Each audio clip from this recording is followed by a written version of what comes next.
स्वागत है आपके अपने यूट्यूब चैनल जीएस पितासु 3.0 पर।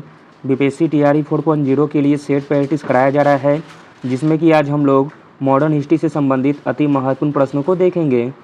अगर आपका भी सपना एक सरकारी टीचर बनकर अपने माता पिता के चेहरे पर खुशी लाना, तो हर दिन प्रैक्टिस करते रहिए ताकि एक सीट कन्फर्म हो सके। चलिए शुरू करते हैं और आप लोग भी सोचिएगा अपना आंसर क्या हो सकता है। पहला प्रश्न है, सुभाष चंद्र बोस ने निम्नलिखित में से किस देश में आज़ाद हिंद रेडियो की शुरुआत की थी? आंसर हो जाएगा ऑप्शन नंबर ए, जर्मनी में। सुभाष चंद्र बोस ने जर्मनी देश में आज़ाद हिंद रेडियो की शुरुआत की थी।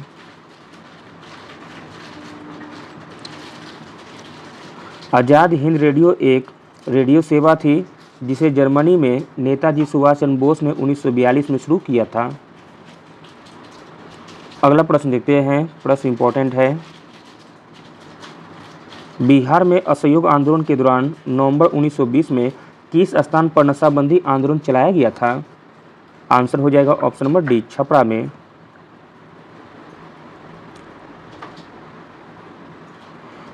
छपरा में नवंबर 1920 में नशाबंदी आंदोलन चलाया गया था, जो असहयोग आंदोलन का एक हिस्सा था।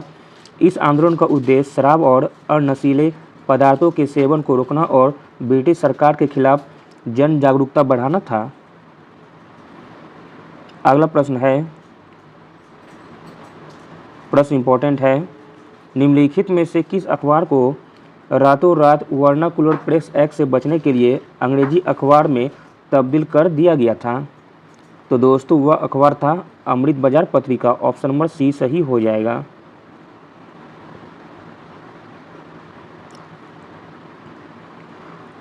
वर्नाक्युलर प्रेस एक्ट से बचने के लिए जिस अखबार को रातों रात अंग्रेजी में तब्दील कर दिया गया था वह अमृत बाजार पत्रिका था। यह पहले बांग्ला भाषा में छपता था और एक्ट से बचने के लिए इसने अपनी भाषा को रातों रात अंग्रेजी में बदल दिया, क्योंकि यह एक्ट केवल भारतीय भाषाओं के समाचार पत्रों पर लागू होता था। अगला प्रश्न देखते हैं। वानर सेना एवं मंजरी सेना का गठन किस आंदोलन के दौरान किया गया था? आंसर हो जाएगा ऑप्शन नंबर सी, सविनय अवज्ञा आंदोलन के दौरान। सविनय अवज्ञा आंदोलन के दौरान गांवों तक राष्ट्रीय संदेश पहुंचाने के लिए जादुई लालटेन काम में लाई जाती थी। इसके अलावा बच्चों की वानर सेना एवं लड़कियों की अलग मंजरी सेना का गठन आंदोलन के प्रचार प्रसार के लिए किया गया था। अगला प्रश्न है।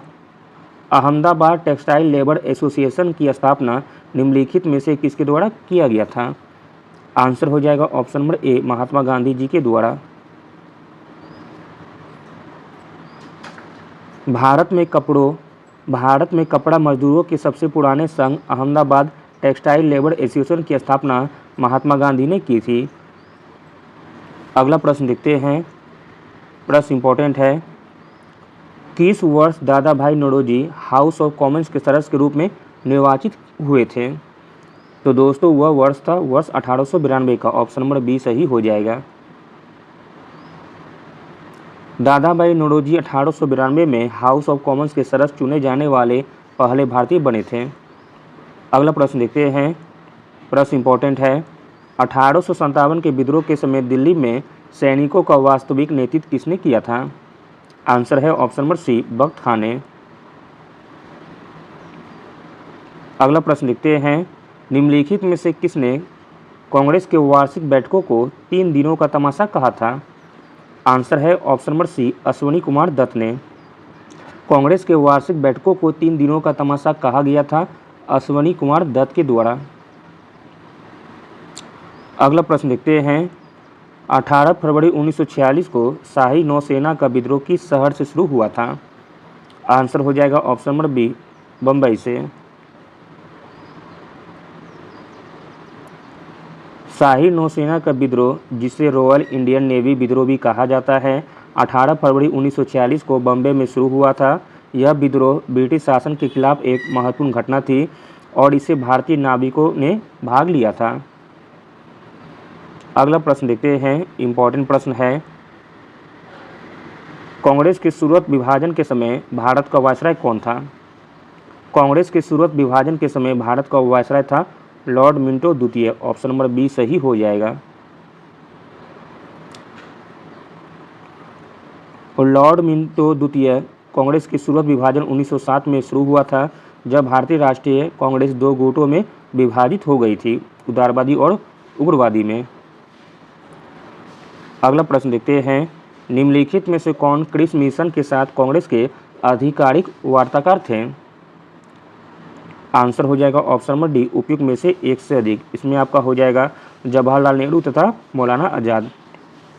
क्रिप्स मिशन के साथ कांग्रेस के आधिकारिक वार्ताकार थे जवाहरलाल नेहरू एंड मौलाना आज़ाद। जवाहरलाल नेहरू और मौलाना आज़ाद क्रिप्स मिशन के आधिकारिक वार्ताकार थे। अगला प्रश्न देखते हैं, निम्नलिखित में से किस अधिनियम के माध्यम से महिलाओं को मताधिकार प्रदान किया गया था? तो दोस्तों वह अधिनियम था भारत सरकार अधिनियम 1919 का। ऑप्शन नंबर बी सही हो जाएगा।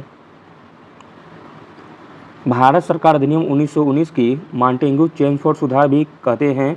इस अधिनियम द्वारा पहली बार प्रत्यक्ष चुनाव प्रणाली अपनाई गई थी तथा महिलाओं को भी मताधिकार दिया गया था। अगला प्रश्न है, मित्र मेला संगठन की स्थापना किसने की थी? आंसर है option number B, V D Savarkar ने। निम्नलिखित में से किसने नमक सत्याग्रह के दौरान त्रिचिनापल्ली से वेदारायण तक की यात्रा की थी? तो दोस्तों वह थे Shri Rajagopalachari. Option number C सही हो जाएगा। श्री राजगोपालाचारी ने त्रिचिनापल्ली से वेदारायण तक की यात्रा की तथा नमक कानून तोड़ने के लिए तंजौर के तट पर अभियान संगठित किया था।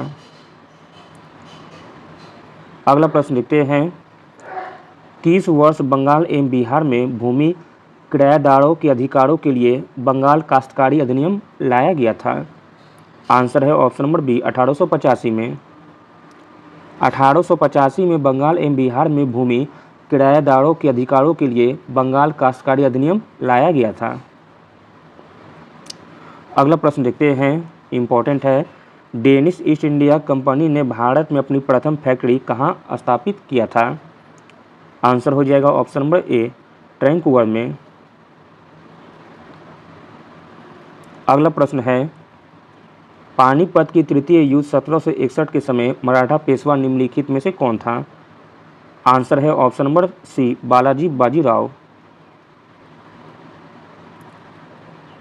पानीपत के तृतीय युद्ध 1761 के समय मराठा पेशवा बालाजी बाजीराव था। बालाजी बाजीराव, जिन्हें नाना साहब के नाम से भी जाना जाता है, इन्होंने 1740 से 1761 तक पेशवा के रूप में कार्य किया। पानीपत की तीसरी लड़ाई 14 फरवरी 1761 को अहमद शाह अब्दाली और मराठा सेना के बीच हुई थी, जिसमें मराठाओं को हार का सामना करना पड़ा था। अगला प्रश्न है, ब्रिटिश शासन के दौरान सर्वप्रथम सिविल सेवा की परीक्षा निम्नलिखित में से किसने पास की थी? आंसर है option number B, Satyendranath Tagore ने। सही उत्तर सत्येंद्रनाथ टैगोर है। सत्येंद्रनाथ टैगोर ने 1864 में भारतीय सिविल सेवा की परीक्षा पास की थी और वे इस परीक्षा को उत्तीर्ण करने वाले पहले भारतीय थे। अगला प्रश्न है, नेशनल हेराल्ड पत्रिका का संपादन किसने किया था? आंसर है option number C, Jawaharlal Nehru ने। अगला प्रश्न है, निम्न में से किस अधिनियम के द्वारा केंद्रीय बजट को राज्य बजट से अलग किया गया था? तो दोस्तों वह अधिनियम था भारत शासन अधिनियम 1919 का। सही उत्तर ऑप्शन बी है, भारत शासन अधिनियम 1919। भारत शासन अधिनियम 1919, जिसे मॉन्टेग्यू चेम्सफोर्ड सुधार भी कहा जाता है, इसने केंद्रीय बजट को राज्य बजट को अलग करने का प्रावधान किया था। अगला और अंतिम प्रश्न देखते हैं, सन 1906 में लंदन में फ्री इंडिया सोसाइटी की स्थापना किसने की थी? सन 1906 में लंदन में फ्री इंडिया सोसाइटी की स्थापना की थी श्यामाजी कृष्ण वर्मा में। ऑप्शन नंबर डी सही हो जाएगा।